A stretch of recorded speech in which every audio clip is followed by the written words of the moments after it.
Ladies and gentlemen, welcome to my channel because in this episode I'm going to be doing the thong hanger challenge.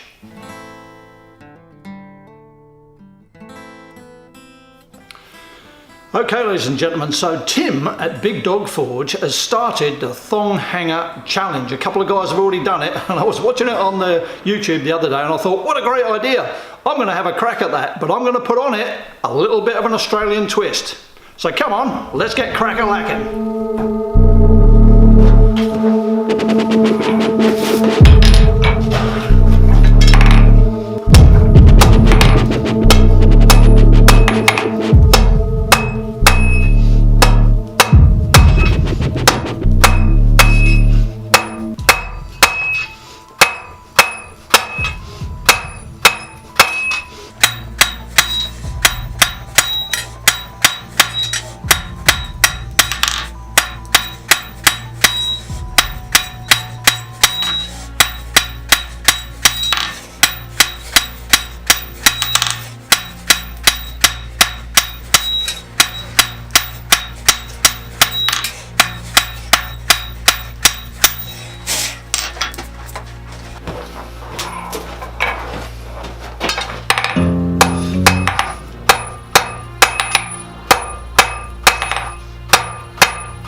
So, ladies and gentlemen, that's the end of my thong hanger challenge forging.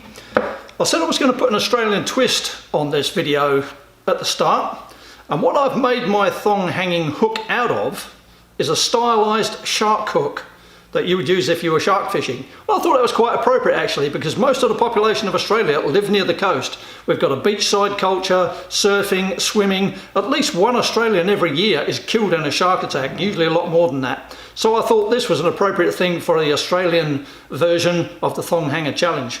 So now all that remains is to hang the thong on it. Now I did see a video where someone was hanging up a pair of pink knickers on a hook. I thought, that's not a thong. This is a thong, an Australian thong. On she goes. Absolute perfect fit. That's the end of the Australian thong hanger challenge. Thanks very much for watching my video. See you later. It's a thong. I mean, you wouldn't wear knickers on your feet, would you? That'd just be weird. See you later.